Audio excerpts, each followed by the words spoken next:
Outages did grow after we went off the air at 11 o'clock last night on Sunday. Overnight, more people outside of Louisville, like Hardin County, got hit with a stubborn outage.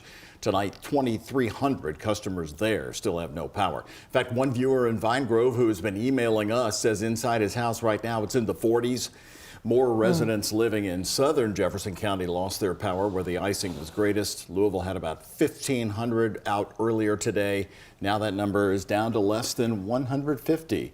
We're also seeing some delays to restore power in southwest Louisville. That's where Isaiah Kim Martinez and Cedar photojournalist Alyssa Newton are. And Isaiah, what's the latest update there?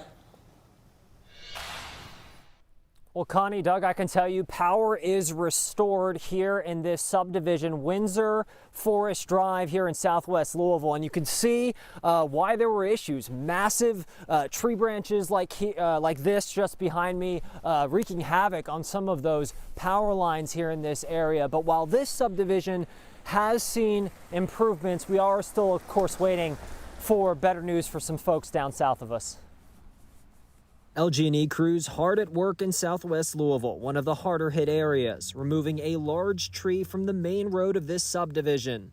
Then further south. That's what I thought it was. I thought there was an explosion somewhere. A tree limb piercing a hole into this Hardin County home, one of hundreds left without power after the strongest winter storm in years packed a heavy punch across Kentuckiana. This tree splitting in half here in Vine Grove, Kentucky, just some of the effects of the ice and the snow overnight. And if you take a look at this home here in Vine Grove, Wanda Collins' home, this tree landing right on her roof. Despite this headache, Wanda Collins is lucky. She could have been seriously hurt had she not moved to her couch moments before. I mean, you could have been standing there. God was on my side. God was on my side. I'm sorry this happened. Oh, I am too. She and her pets have been wrapped up in blankets without heat since the outage at about 3 in the morning. I don't know how much that's going to help, but... Just down the road, Nathan Parker is also without electricity. Well, we knew it was coming. It's just a matter of time it's going to happen here. You already knew it's going to happen. The ice pulling the branches above his home right into the power lines, creating a tricky web for LG&E to untangle. But we saw utility crews making their way into these neighborhoods. 09 was a worse snowstorm than this, definitely, yes.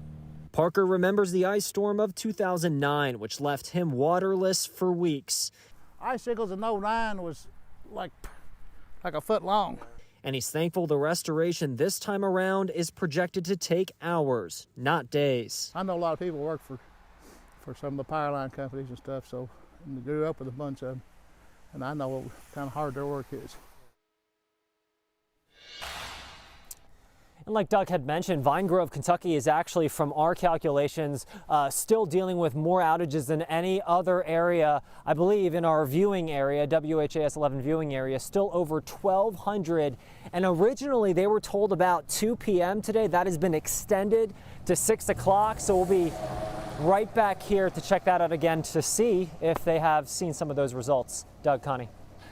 Are the outages still happening now, or are they reserved for just yesterday and overnight? Overall, we're seeing numbers, Doug, go down. I believe at last check we were just above 10,000. And again, Louisville overall has gotten out of it pretty well, all things considered, but there's still spots here and there, and Hardin County near Elizabethtown continues to be a tougher one to get done for LG&E, but they're working hard. All right. Thank you so much, Isaiah. We appreciate it.